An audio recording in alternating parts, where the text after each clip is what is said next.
Ça faisait longtemps que j'avais pas fait une vidéo et lors de ma dernière vidéo, je vous avais dit que je referais peut-être une vidéo anecdotique. Et vu que c'est ma nouvelle vidéo, je me suis dit que j'allais en faire une vidéo anecdotique. Et le bruit que vous risquez d'entendre à l'arrière de cette vidéo, ce sont mes animaux et ma copine qui font un peu ce qu'ils veulent. Et là, je sais pas pourquoi dans l'énervement, je sors du cadre. Ça va faire 10 ans, enfin non, ça fait maintenant 10 ans, janvier-février, que je connais mon meilleur ami. Et nous sommes revus il y a pas longtemps pour l'anniversaire de sa fille. Et je sais que ce détail-là, vous en battez complètement le steak. Vous prenez votre petit steak comme ça et vous le battez comme ça.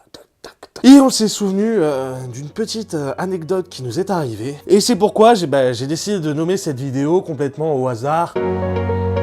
Oui, tout à fait, cette vidéo s'appelle l'internat sexuel. Oui, c'est un titre putaclic. J'aime bien les titres putaclic pour mes anecdotes. Que voulez-vous que je vous dise?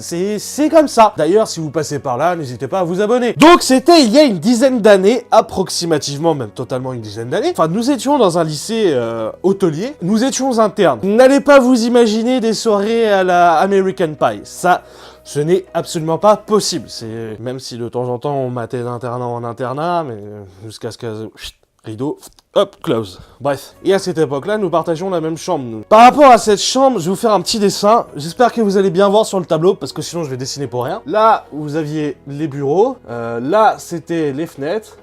Là, c'était mon lit. Là, c'était mon placard. Là, c'était son lit. Là, c'était le lit de notre troisième comparse. Là, c'était sa commode. Là, c'était la porte. Et là, c'était la commode. Et à cette époque, nous étions de jeunes fanfarons assez juvéniles. Et... je ne sais plus pourquoi. Pour être honnête avec vous, je ne sais plus pourquoi. Donc cette anecdote n'a aucun sens, mais j'ai envie de vous la partager. Donc je ne sais plus pourquoi, et lui-même ne sait plus pourquoi. Je crois que nous étions juste en train de délirer comme des jeunes jouvenceaux de 16 ans. Je vais vous expliquer. J'espère que vous voyez bien à la caméra. Hein. Je suis parti de mon lit ici, et je l'ai rejoint dans son lit. Le truc un peu chelou. Hein. Deux mecs en caleçon, le troisième qui dort, meilleurs amis.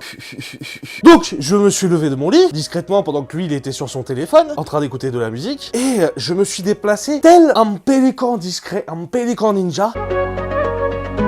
Oui, dans ma tête les pélicans ninja ça marche bizarrement mais ça marche quand même. Hop, je me suis mis de côté comme ça. Lui il ne me voyait pas, il était à fond dans son téléphone et sa musique. Là j'ai fait un hop là, tour de magie comme ça, je suis monté sur son lit, je me suis mis à califourchon sur lui, il était complètement explosé de rire. Moi je me suis mis dessus, en position...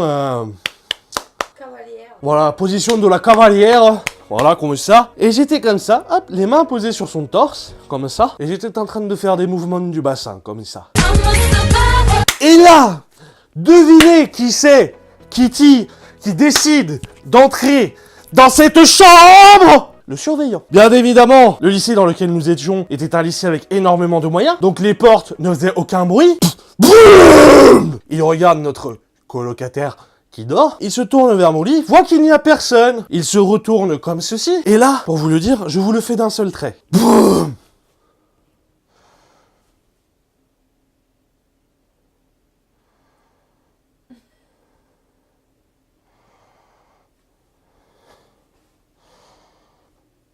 Et il est parti. Ça a duré quelques secondes. Mais je dois vous avouer que ça fait partie des plus longues secondes de ma vie de jeune fanfreluche. Je décide de retourner dans mon lit. 5 minutes passent. Le surveillant revient. C'est bon les gars? Vous avez fini de vous taper dans le fion? Ouais? C'est l'heure d'éteindre les lumières les gars. Que je revienne pas. Hein. Ok? Nous... hop, dans le lit comme ça. T'inquiète pas, Fred, c'est réglé. Bonne nuit, Fred. Bonne nuit, Fred. Et je dois vous avouer que pendant longtemps, pendant au moins 2 mois, il nous regardait plus droit dans les yeux. Il voulait plus rigoler avec nous, il nous regardait plus droit dans les yeux. Je crois qu'on a brisé quelque chose. On a brisé un petit truc. Après, c'est reparti en rigolade, bien évidemment. Ah, j'en passe des soirées à l'internat. Ça, c'est... je crois que ça a été le meilleur moment de ma vie dans un lycée. Et dans un internat, surtout. Cette vidéo est maintenant terminée. N'hésitez pas à vous abonner si elle vous a plu. Moi, je vous retrouve très vite pour de prochaines anecdotes. Allez, à ciao, bonsoir. Peace.